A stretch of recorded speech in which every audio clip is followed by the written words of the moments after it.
Yee-haw! Howdy, strangers, and welcome to Gold Rush, the battle for Bone Creek. In this semi-competitive, semi-cooperative game, players vie for control of a dusty old town in a once lush river valley, upon which sits an abandoned mine shaft filled with precious metals, just waiting for someone brave enough or foolish enough to go and get them. However, local law enforcement's been driven out by a nasty gang of bandit outlaws.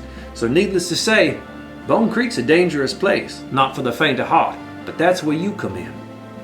In Gold Rush, players start at the bank with 15 gold, and the name of the game is Double or Nothing. If a player has deposited at least 30 gold in their bank account by the end of the game round, they win and can claim Bone Creek for themselves. However, if the bandits acquire 30 gold by the end of any game round, they win and all the players lose. Let's take a closer look. Players' pawns begin at the bank, and each player has a bank account at the bank, with this 15 gold they start with.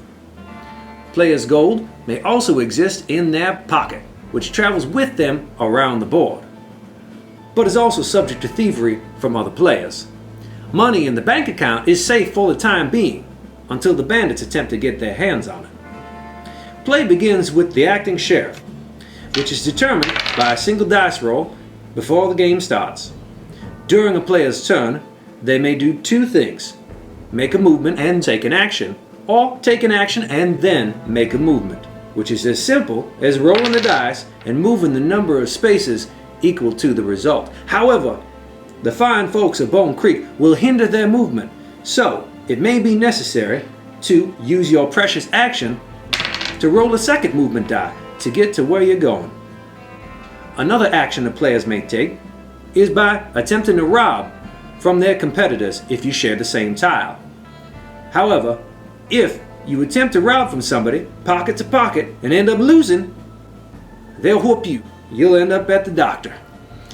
If you can successfully rob from them, you'll send them to old Doc Levy, and then you'll earn money from their pocket.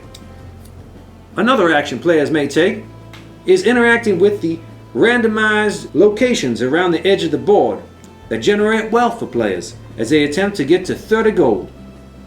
At the Blue Devil Saloon, players can gamble, bringing in spectators. It's high stakes, and if you lose, by pushing your luck, you may walk away with nothing. At the caravan that passes through town, players can shoot bottles and also earn gold from that, or attempt to gain a pistol from the bandits, which reduces their influence and increases your odds of participating in certain nefarious activities around the board. At the McNeil Ranch, players work a good hard day's labor. It's a slow and steady way to earn cash. At the old shaft though, it's high risk, high reward. You may end up finding a vein of ore, or you may find a cave-in and get sent to the doctor.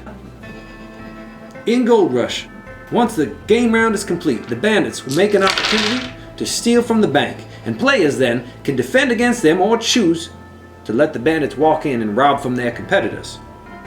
You have to ask yourself if it's worth it or not to work as a team or further your own agenda. Again, if the bandits who rob from the bank earn 30 gold, they win.